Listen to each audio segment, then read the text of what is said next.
নমস্কাৰ মৰমৰ ছাত্ৰ ছাত্ৰীসকল মই প্ৰাঞ্জল বৰ্মন আৰু তোমালোক আটাইকে ইকক্সলৈ স্বাগতম ছাত্ৰ ছাত্ৰীসকল যোৱাটো ক্লাছত আমি কোৱেশ্চন নম্বৰ 2 3 আৰু 4 টো কৰিছিলো আৰু আজি আমি উপস্থিত হৈছো এই একেবাৰে শেষৰ প্ৰশ্ন এই অনুশীলনীটোৰ একেবাৰে শেষৰ প্ৰশ্নত তেনেহলে আহা ছাত্ৰ ছাত্ৰীসকল পলম নকৰি আমি অতি সোনকালে এই অধ্যায়টো সমাপ্ত কৰো আহা ইয়াত প্ৰথম প্ৰশ্নটোত কি দিয়া আছে অৰ্থাৎ 5 নম্বৰ প্ৰশ্নটোত কি দিয়া আছে চোৱাচোন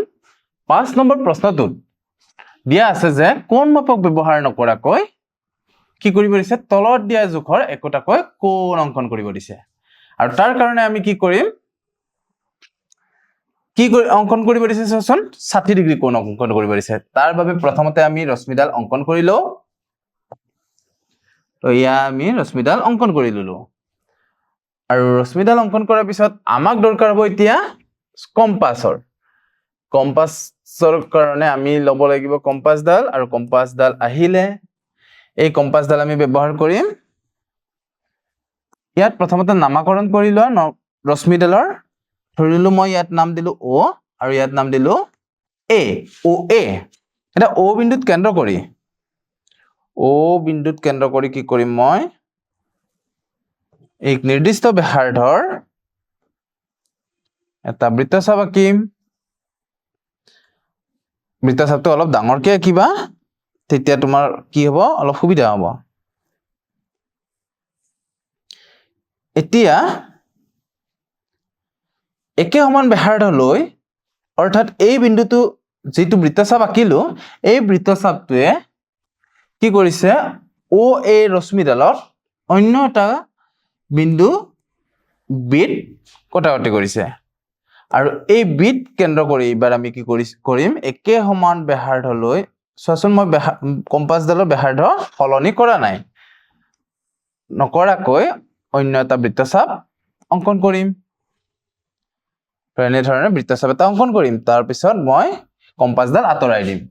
আৰু এতিয়া মই ৰশ্মিৰ সহায়ত ওৰ পৰা এই নতুন বিন্দুটোৰ লগত সংযোগ কৰি বঢ়াই দিম আৰু এই নতুন বিন্দুটোক নাম দিলো মই বি দিছিলো ইয়াত মই দিলো নাম সি অৰ্থাৎ প্ৰথমতে আমি কি কৰিলো OA ৰশ্মি অঙ্কন কৰিলো প্ৰথমতে অঙ্কন প্ৰণালীটো প্ৰথমে আমি কি কৰিলো OA ৰশ্মি অকা হল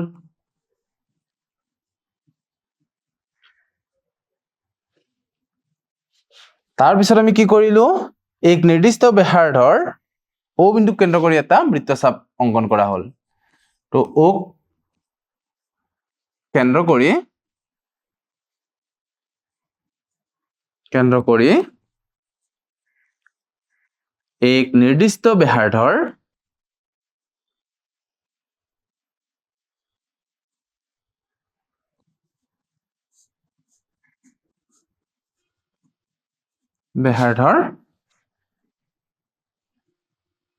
এটা বৃত্তচাপ অঙ্কন কৰা হল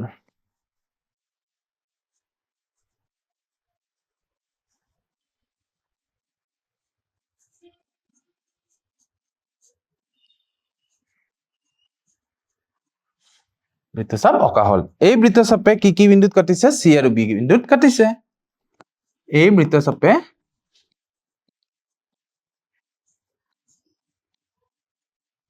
O and বি বিন্দুত কাটিছে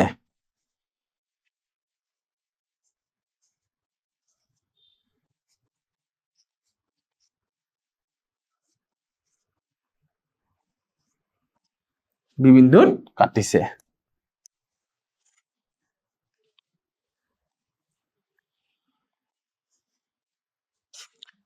এতিয়া বিত কেন্দ্ৰ কৰি একে সমান ব্যাসাৰ্ধৰ 3 নম্বৰটো মই ইয়াতে লিখি দিছো 3 নম্বৰ পইণ্ট বিত কেন্দ্ৰ কৰি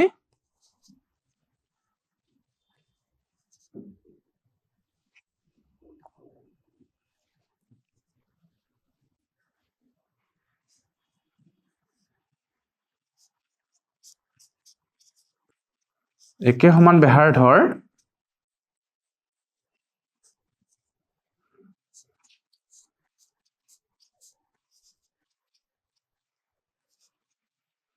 অন্য এটা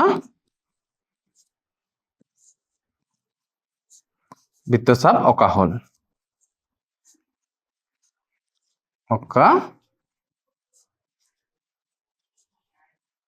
ই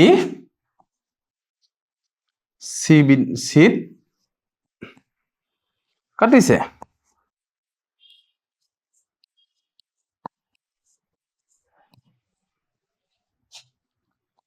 চিত কাটিছে অ C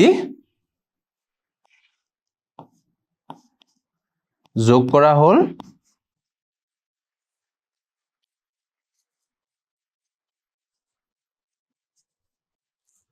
angle C O B A আঁকিবলগীয়া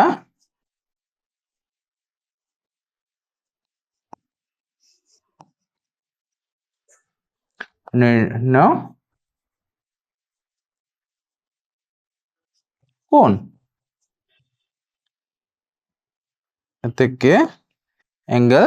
COB মান কিমান হৈ যাব 60 ডিগ্ৰী বা COB বুলি নকয় তোমালোকে এনেকৈ ক'ব পাৰা COA কিমান ডিগ্ৰী 60 ডিগ্ৰী তো এনে ধৰণে আমি ক'ব পাৰো COB যিমান COAO কিমান হ'ব একে সমানে হ'ব তো এনে ধৰণে আমি 60 ডিগ্ৰী কোণটো আঁকিব পাৰো আহা তেনে হলে ছাত্ৰ ছাত্ৰীসকল তাৰ পিছৰ প্ৰশ্নলৈ এইবাৰ আমাক কৈছে 30 ডিগ্ৰী আঁকিব একে ধৰণে কম্পাছৰ সহায়ত তাৰ বাবে একে ধৰণে আমি কি কৰিম প্ৰথমতে ৰশ্মিদাল অঙ্কন কৰিম অঙ্কন প্ৰণালীটো ঠিক তেনে ধৰণৰে হ'ব মাত্ৰ দুটামান লাইন বাঢ়ি যাব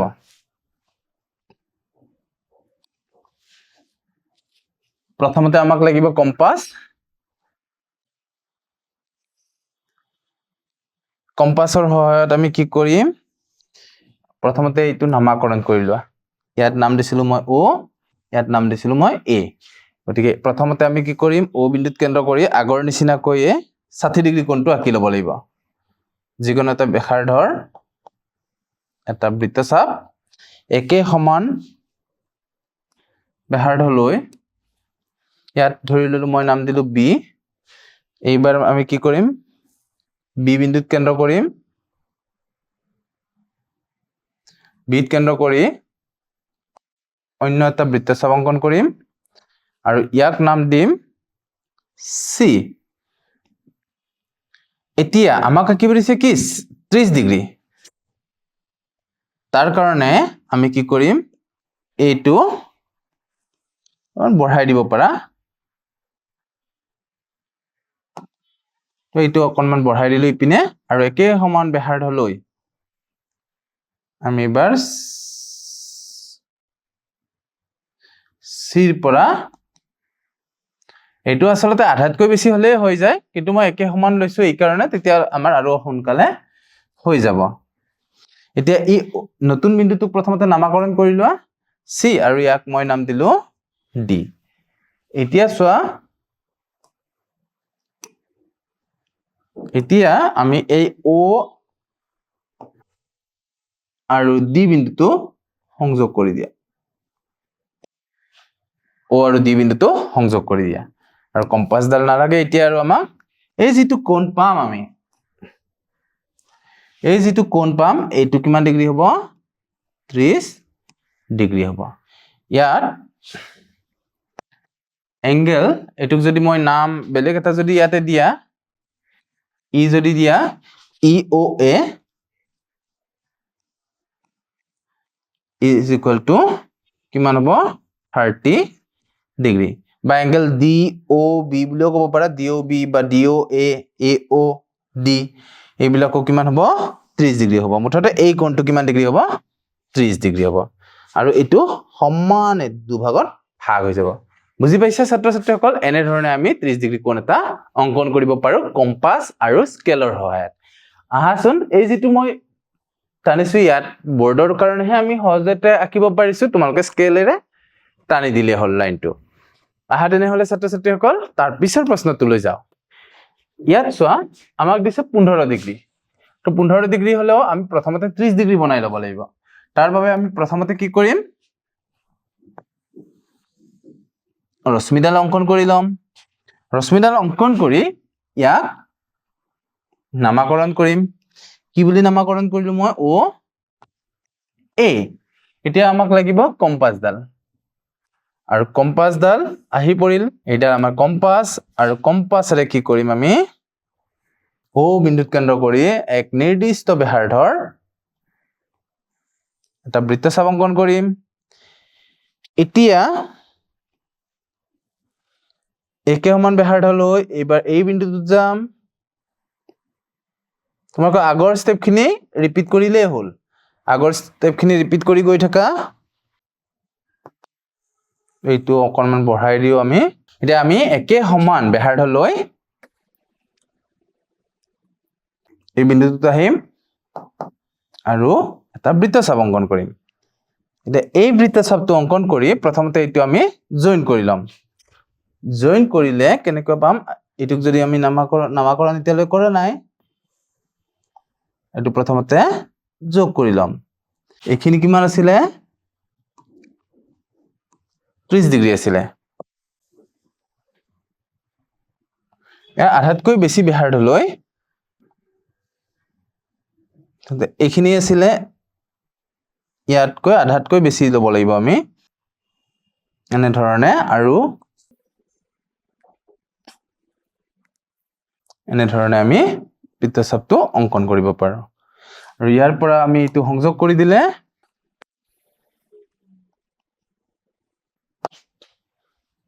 এইখিনি আমি কিমান পাম এইখিনি আমি 15 ডিগ্ৰী পাম আৰু এইখিনিও 15 ডিগ্ৰী হৈ যাব তো এনে ধৰণে আমি 15 ডিগ্ৰীৰ কোণ এটা কম্পাছৰ সহায়ত বা স্কেল আৰু কম্পাছৰ সহায়ত অংকন কৰিব পাৰো অংকন প্ৰণালীটো তোমালোকে বুজি পাইছাই নিশ্চয় প্ৰথমতে আমি নামাকৰণখিনি কৰিলো তাৰ পিছত মই অংকন প্ৰণালীটো তোমালোকক কৈ দিছো তোমালোকে নোট ডাউন কৰি লবা ও এ ইয়াত মই বি নাম দিলো ইয়াত আমি সি নাম দিলো আৰু ইয়াত আমি নাম দিলো ডি তাৰ পিছত যেটো বিন্দু উৎপন্ন হল ইয়াত নাম দিলো মই ই তাৰ পিছত কি কৰিলো ইয়াত যেটো বিন্দু নাম দিছিলো এফ ইয়াত নাম দিলো এফ আৰু এফ আৰু বি কেন্দ্ৰ কৰি কাটিছিলো এটো নাম দিলো এফ জি আৰু ইয়াত নাম দিলো এইচ ইয়াত আমি ক'ব পাৰো angle H O A is equal to কিমান ডিগ্ৰী 15 ডিগ্ৰী এটো আমি ক'ব পাৰো H O A equal to 15 degree আঁকিবলগীয়া নিৰ্ণয় কোণ বুজি পালা ছাত্ৰ ছাত্ৰীসকল এনে ধৰণে তোমালোকে লিখি লবা অংকন প্ৰণালীটো আহাচোন তেনেহলে তাৰ পিছৰ প্ৰশ্নটো চাও তাৰ পিছৰ আমাক কিমান অংকন কৰিব দিছে চোৱা এবাৰ আমাক দিছে 90 ডিগ্ৰী মই পূৰ্বতে শিকাইছো তোমালোকক 90 ডিগ্ৰী কেনেকৈ আঁকিবা যদি যিয়ে সকলৰ মন আছে নিজে ট্ৰাই কৰিব পাৰা কি জানি তোমালোকৰ মুটকৈ আগত হৈ যায় চোৱাচোন তাৰ বাবে আমি কি কৰিম কম্পাছৰ সহায়ত এটা বৃত্তচাপ আঁকিব লাগিব তো কম্পাছ লৈ ললো মই ব্যাসাৰ্ধ লৈ ললো এতিয়া নেকে এটা বৃত্তচাপ অংকন কৰিম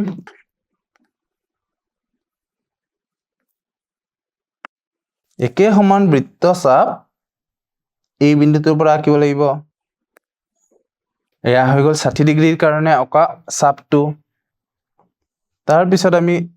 এইবাৰ আহিম এই বিন্দুটোত আহি কিনে এটা বৃত্তচাপ অংকন কৰিম এয়া হৈ গল 120 ডিগ্ৰীৰ কাৰণে আঁকিবলগীয়া চাপ তাৰ আগতে আমি কম্পাছটো ঘূৰাই ল'ব লাগিব অন্য এটা বৃত্তচাপ অংকন কৰিলো এতিয়া আমাক কম্পাছডালৰ প্ৰয়োজন নাই এতিয়া আমি এই বিন্দুটো আৰু এই বিন্দুটো সংযোগ কৰি বঢ়াই দিম বঢ়াই দিলে আমি কি পাম 90 ডিগ্ৰী পাম আৰু 90 ডিগ্ৰী অংকন প্ৰণালীটো মই আগতে তোমালোকক কৈয়ে দিছো এতিয়া আমাৰ সময় হল নামাকৰণ কৰা ইয়াত ও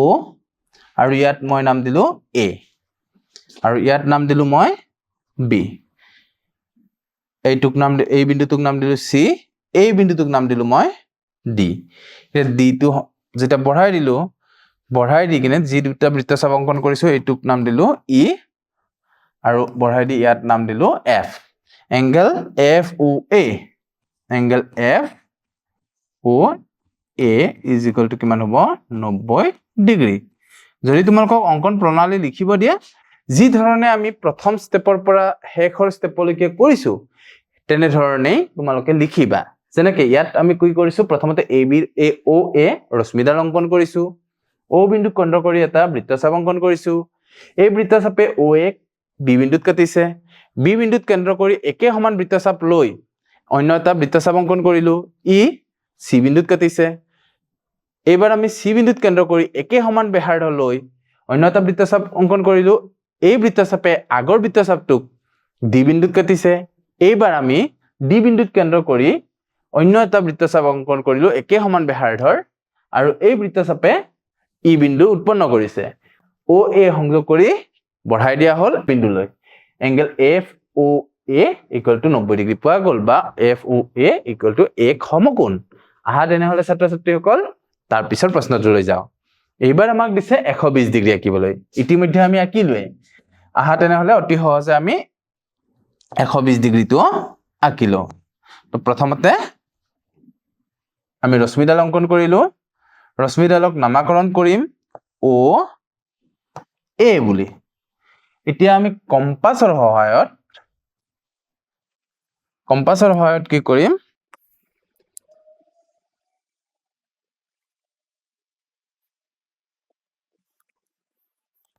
কম্পাছৰ সহায়ত আমি কি কৰিম এটা বৃত্তচাপ অঙ্কন কৰিম তো এনে ধৰণে এটা দীঘল বৃত্তচাপ এটা অঙ্কন কৰি লবা আৰু তাৰ পিছত আমি একে সমান ব্যাসাৰ্ধ লৈ এই যেটো নতুনকৈ উৎপন্ন হৈছে বিন্দুটো ইয়াত মই কেন্দ্ৰ কৰি লম আৰু অকণমান কম্পাছটো ঘূৰাই লৈ কম্পাছৰ ব্যাসাৰ্ধ সলনি নকৰিবা খালি অন্য এটা বৃত্তচাপ অঙ্কন কৰিম এইবাৰ আমি একে বৃত্তচাপ লৈ মই ব্যাসাৰ্ধ চোৱা 3.1 সেন্টিমিটাৰ আছিল এতিয়াও 3.1 সেন্টিমিটাৰ আছে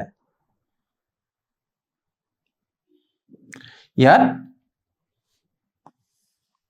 অন্য এটা বৃত্তচাপ অঙ্কন কৰিম হল এতিয়া আমি কম্পাছডাল আঁতৰাই দিম আৰু ৰশ্মিৰ সহায়ত O আৰু এই বিন্দুটো সংযোগ কৰি বঢ়াই দিম আৰু এআই হ'ব আঁকিবলগীয়া নিৰ্ণয় 120 ডিগ্ৰী তাৰ কাৰণে ইয়াত নাম দিলো মই B ইয়াত নাম দিলো মই C ইয়াত নাম দিলো মই D তো এংগেল আৰু ইয়াতে যদি মই বঢ়াই দিও ই নাম দিলো এংগেল EOA ইকুৱেল টু কিমান হৈ গল 120 ডিগ্ৰী ইয়াত অঙ্কন প্ৰণালীটো তোমালোকে কেনে ধৰণে লিখিবা প্ৰথমতে OA ৰশ্মি অঙ্কন কৰা হল তাৰ পিছত O বিন্দু কেন্দ্ৰ কৰি এটা বৃত্তচাপ অঙ্কন কৰা হল বৃত্তচাপ অঙ্কন কৰি এবাৰ B বিন্দু কেন্দ্ৰ কৰি অন্য এটা বৃত্তচাপ অঙ্কন কৰা হল একে ব্যাসাৰ্ধৰ ই C বিন্দুত কাটিছে C বিন্দুত কেন্দ্ৰ কৰি একে সমান ব্যাসাৰ্ধৰ অন্য এটা বৃত্তচাপ অঙ্কন কৰা হল আৰু এই বৃত্তচাপে আগৰ বৃত্তচাপটোক D বিন্দুত কাটিছে এইবাৰ আমি O আৰু D যোগ কৰি বঢ়াই দিয়া হল কি বিন্দুলৈ ই বিন্দুলৈ আৰু এংগেল EOA হ'ব আঁকিবলগীয়া নিৰ্ণয় 120 ডিগ্ৰী কোণ আহা তেনে হলে তাৰ পিছৰ প্ৰশ্নলৈ এইবাৰ আমাক দিছে 45 ডিগ্ৰী আঁকিবলৈ আৰু 45 ডিগ্ৰী টু হৈছে 90 ডিগ্ৰীৰ আধা গতিকে আমি কি কৰিম প্ৰথমতে 90 ডিগ্ৰী আঁকি লম তো 90 ডিগ্ৰী অলপ আগতে আমি আঁকিছিলো প্ৰথমতে 90 ডিগ্ৰীৰ যি ধৰণে আঁকিছিলো তেনে ধৰণে আমি আঁকিম তাৰ বাবে আমি কম্পাছডাল লৈ ললো আৰু কম্পাছডাল লৈ এটা নিৰ্দিষ্ট ব্যাসাৰ্ধৰ এটা বৃত্তচাপ অঙ্কন কৰিম একে সমান ব্যাসাৰ্ধৰ এবাৰ এই বিন্দুটোৰ পৰা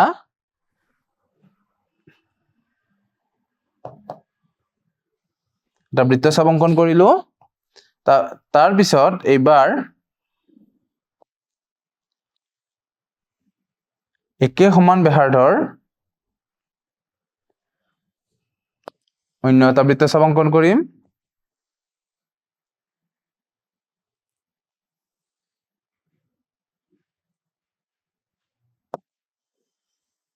ধৰা বঢ়াই দিলো একে সমান ব্যাসাৰ্ধৰ সো 3.4 সেন্টিমিটাৰ আছিল এতিয়াও 3.4 সেন্টিমিটাৰে লৈছো মই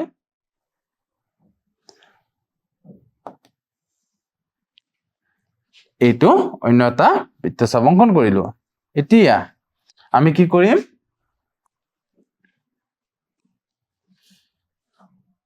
ৰশ্মিৰ সহায়ত এই বিন্দুটো আৰু এই বিন্দুটো সংযোগ কৰি বঢ়াই দিম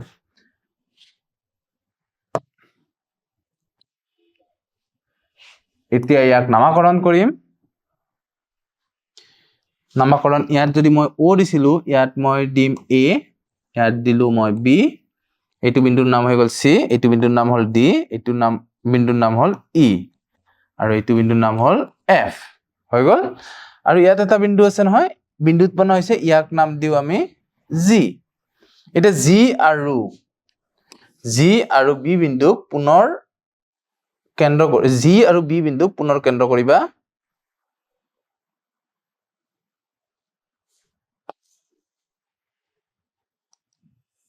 এটা বৃত্তচাপ অংকন কৰিলা আৰু এইবাৰ G বিন্দু কেন্দ্ৰ কৰি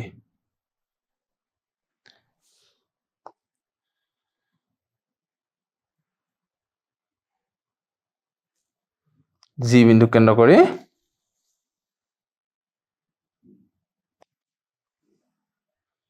অন্য এটা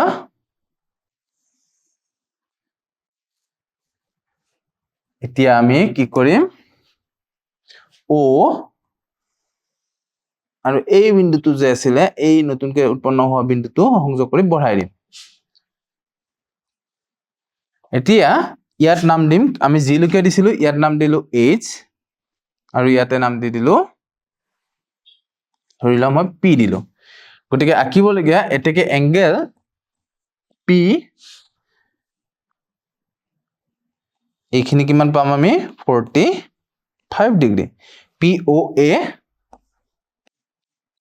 is equal to কিমান হ'ব 45 ডিগ্ৰী আঁকিব লগিয়া নিৰ্ণয় কোণ ইয়াৰ অংকন প্ৰণালীটো 90 ডিগ্ৰী লৈকে তো বুজিয়ে পাইছা তোমালোকে 90 ডিগ্ৰী পোৱাৰ পিছত চাবা ইয়াত কি বিন্দু উৎপন্ন কৰিছে G বিন্দুত কৰিছে তাৰ পিছৰখিনি মই কৈ দিছো G আৰু B বিন্দুত কেন্দ্ৰ কৰি একে সমান ব্যাসাৰ্ধৰ লৈ অন্য দুটা বৃত্তচাপ অংকন কৰিলো তাৰ পিছত ই কি উৎপন্ন কৰিছে H বিন্দু উৎপন্ন কৰিছে বা H বিন্দুত কাটিছে OH সংযোগ কৰি বঢ়াই দিলো P বিন্দু লৈ এংগেল POA আঁকিব লগিয়া নিৰ্ণয় 45 ডিগ্ৰী কোণ বা 45 ডিগ্ৰী কোণ তোমালোকে নিশ্চয় বুজি পাইছা ছাত্ৰ ছাত্ৰীসকল যদি কিবা ডাউট আছে তেতিয়াহলে তোমালোকে আমাক জনাব পাৰা আৰু ইয়াৰ অংকন প্ৰণালীটো মই যি ধৰণে কৈছিলো তেনে ধৰণেই লিখিবা বা তোমালোকে যি ধৰণে কৰা অংকন কৰিবা তো প্ৰথমতে যিটো কাম কৰিছা সেইটো প্ৰথমতে লিখিবা দ্বিতীয়তে যিটো কাম কৰিছা দ্বিতীয়তে লিখিবা তেনে ধৰণে লিখিলেও হৈ যাবগে তেনেহলে ছাত্ৰ ছাত্ৰীসকল আজিলৈ আমি ইয়াতে সমাপ্ত কৰিছো আৰু ইয়াৰ লগতে এই অধ্যায়টো আমাৰ সমাপ্ত হ'ল তেতিয়াহলে তোমালোকে ভালকৈ পঢ়া পাতি কৰি থাকিবা মা দেউতাৰ কথা শুনিবা আৰু কিবা যদি ডাউট আছে তোমালোকৰ আমাক জনাবা তোমালোক আটাইকে ধন্যবাদ